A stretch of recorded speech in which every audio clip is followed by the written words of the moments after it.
Welcome to Cooking Backstage, where we cook with a special guest from the music industry.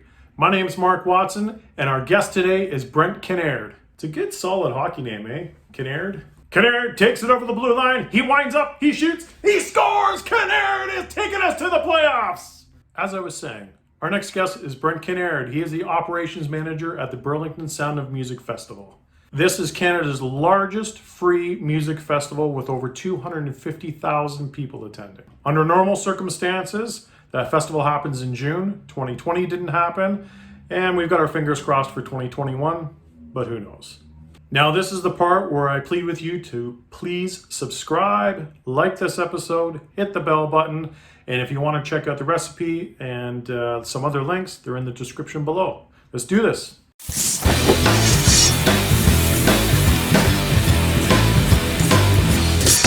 Hey, we're here with Brent Kinnaird on Cooking Backstage, and what are we cooking today? We're cooking Salsa Verde Chicken. All right, let's do this.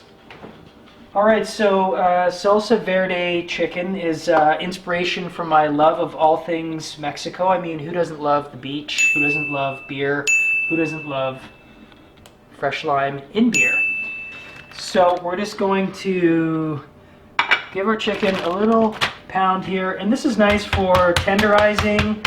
Also, we make it thinner, it cooks a little faster too, and nice even cook as well. Alright, so chicken breast pounded out. We're just going to take just a little bit of flour here, light dusting, just to give them a little bit of a coating. Now, how often do you make this? Is this a regular addition in your house? This is actually one of my wife's favorite things that I make. We probably do it, say, once every couple of months. That's make chicken, that is. Alright, so we're going to get our smashed potatoes, and we love smashed potatoes because you can eat it like a baked potato, and it's got a nice crispy outer coating to it on the skin here. About 5 or 6 minutes, a little quick steam on the potatoes in our handy dandy little steamer here, and I'd be careful because it's real hot. 6 minutes, they're nice and tender already. They're not going soggy or overcooked. They're ready to be finished on the grill now. That's cool. So I've never seen that. What's it called again? Yeah, this is from Epicure. This is a spice and cookware company you can order online. Jazz the asparagus up a little here. The simple, pedestrian, but sometimes fancy asparagus. And what we're going to do is we're going to wrap them in prosciutto with a little bit of goat cheese. Nice little dollop of it here. Our only little challenge is get your fingers a little bit messed up here. You got to get right in with the cheese because the prosciutto is very thinly sliced, as it should be, and so it tends to fall apart a little bit. So just really careful as you kind of spread a little bit on here. And then what we do is we're going to go big or go home because we're cooking backstage. That's right. It's all about the rock and roll lifestyle, right? So we're going to jazz this up a little. We're going to do double. We're going to do 2 asparagus. So again, you can use goat cheese, you can use cream cheese, a little bit on there, nice wrapped up, and these are ready to hit the grill. All right, beautiful day out here, Mark. This is grilling weather, I would say. So we're going to put our chicken on the old flat top here. We give it a few minutes on each side just to sear it up nicely. In your words, of course they're your words, but how would you define your job? I think it's 50% firefighter and 50% juggler. How's that? Yeah, I think it's all about, being able to balance multiple things. My portfolio is all the logistics of the festival, supporting the setup and the execution, overseeing our volunteer management program. And everybody wants a piece of your time, and they want it now, right? When we set up for the festival, there's a lot of moving parts. We've got stages rolling in, we've got fencing, we've got washrooms, we've got tents, we've got risers, and all of these things, of course, need to be powered. So that network of cabling and power that goes through the park as well. It's like setting up a city in the park for a few days. Yeah. All right, so we've got our chicken nicely seared here on the flat top. You see a nice crisp on there. It's looking good, smelling good too, Mark. Nice. So we're gonna move that over to our cast iron pan, and we're gonna start with a little olive oil, of course. Get us going there. These little bad boys over, listen to that. So we're gonna add a little chicken stock, and the chicken stock is twofold.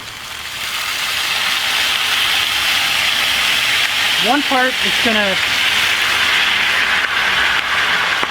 keep our chicken from sticking to the pan, and the other part is gonna help get all those little crispy, crunchy, yummy bits up after the fact. So we're just gonna let that simmer away in here. Will there be a 2021 festival? Uncertain at this point. We're hopeful, obviously.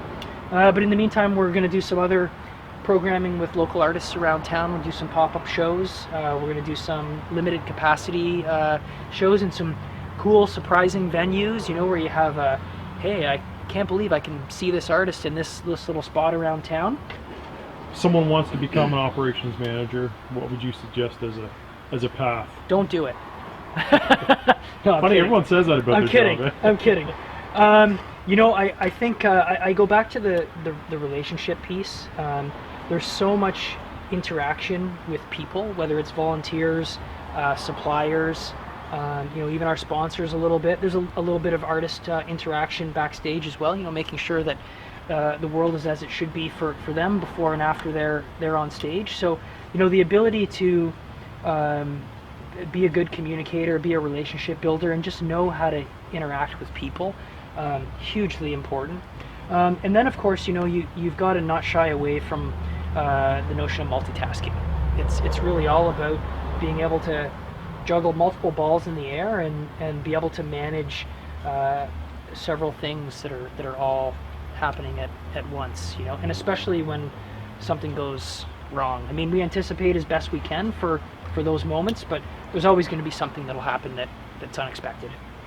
Yeah, I have to say, man, you are always a cool cucumber around an event, which I admire and respect. All the events I've been involved in, and you meet some crazy people who are losing their minds, and you just always keep your cool, man. Well, I appreciate you saying that. You know, it might look that way on the outside, but I'm going a little crazy on the inside. But you know, it just take a breath, take a step back, and you just got to think logically about things. And you know, at the end of the day, most of what goes wrong behind the scenes, no one ever sees, and that really is the magic in, you know, presenting and doing what we do. Is we want to have a great experience for the concert goer, the festival goer, and as long as they don't see some of the problems and the breakdowns that are happening, then I think that's you've done a good job. All right, so we've got our chicken nicely simmering away here in the stock. A little fresh pepper again. We said the dish was Salsa Verde Chicken, right, or green salsa chicken, so clearly we need some green salsa. So this is the salsa that we painstakingly put together off camera, right? Yes. Yeah. So we're going to start with a little bit of this, and the nice thing with the salsa, it starts to cook a little in here with your chicken. The flavors start to, you know, commingle real nicely, and it starts to kind of help with the coating on the chicken a little bit there too. So we just add a little bit now, keep that going away, and then we reserve some to kind of finish at the end. Let's talk about some of your other duties. So every artist has to eat when they come on site. They need a place to stay. They sure do. That backstage area is incredibly important. You know, the reputation of the festival is largely built on the experience that artists and by extension management and agents have in interacting with the festival, their experience, and obviously working with the team that's hiring them. So, you know, making sure that they've got a comfortable environment backstage, making sure that, you know, we've you know, obviously at a basic level fulfilling the riders, and making sure that you know, all the comforts of home, if you will, are available to them.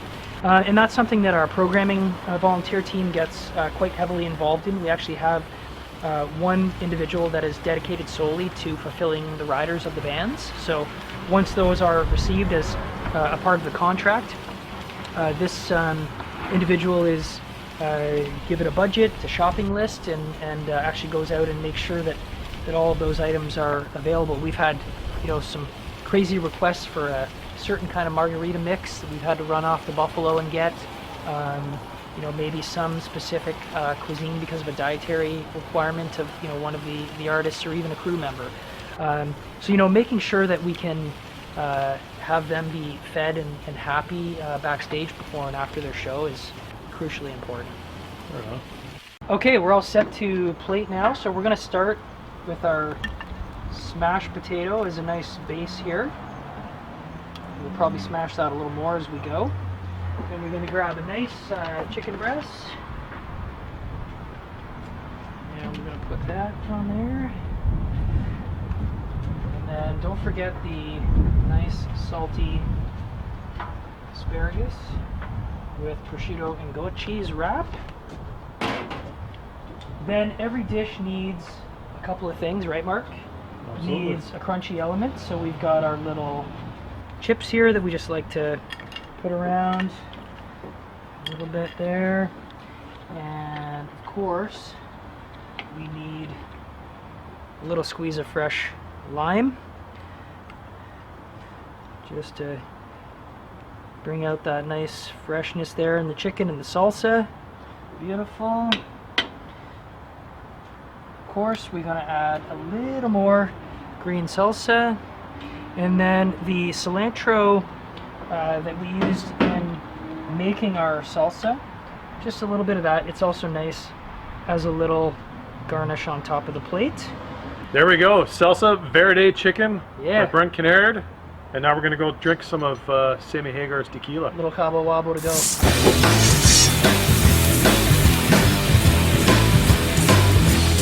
Alex, I can't believe I have to ask you this. Can you please not pick your nose while I'm doing this? Or how about ever? I can't concentrate, dude, when you're behind the camera and you're knuckle deep digging for gold. Anyway, let's do it again. No, don't touch the camera.